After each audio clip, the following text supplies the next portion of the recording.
Page 23, Olaf says, my father was an ardent believer in Odin and Thor and had frequently told me that they were gods who came from far beyond the north wind.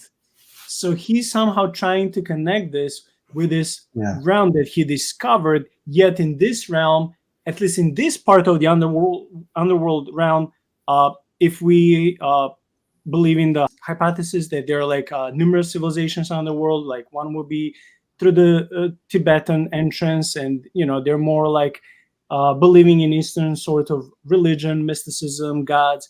But in this realm that where Olaf supposedly entered, even though he and his father were believers in Odin and Thor, and these supposed gods came from the north wind, um, Olaf is meeting these people who are twice taller than him, showing extreme dose of kindness, teaching them things. He's witnessing the way of they're communicating. I'm imagining the way he explains they're communicating were some advanced radios or of talkie-walkies. They maybe we have them today, but 100 years ago they didn't have them. Yeah. I'm talking about us here on the surface of the planet.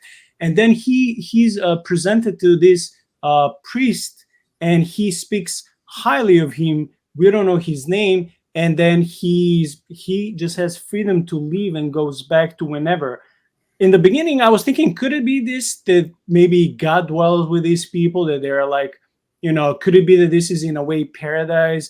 But then I learned that these people had so many questions about the surface world to Olaf, Mhm. and I just understood that, okay, let's say that these people do exist, and let's say they're giants, but uh, these are not evil giants like portrayed in the Old Testament. These are very kind, more human-like, just very tall, who are Yeah. the worshippers of Jehovah. And because they're not omniscient, they had to ask Olaf and his father about of the affairs on the world. I'm like, okay, these are just, if they exist, they seem to be a regular, normal, but just super tall people who were kept in the idyllic Genesis surrounding with probably extra dose of oxygen. That's why they're everyone is tall, including plants and animals and people. So they're not the same Nephilim we see in the Bible, and these are not divine beings because they acquired knowledge from Olaf and his father. So they're not divine. They're just people who, if they exist, they just live in other not other realm. They just live under the earth, but they're not divine.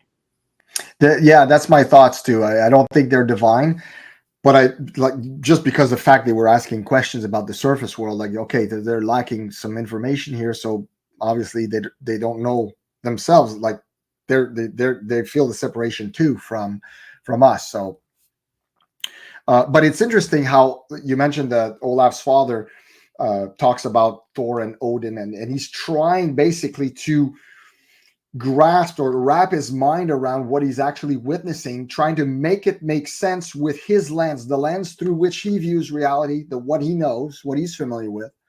And we all do that, right? Even us. Uh, when we're reading accounts like this, we're trying to make it fit with the Bible, or we're trying to make it fit with what we already know. And well, could it possibly be this, or could it possibly be that? Could it also possibly be that it's just not mentioned anywhere in the Bible?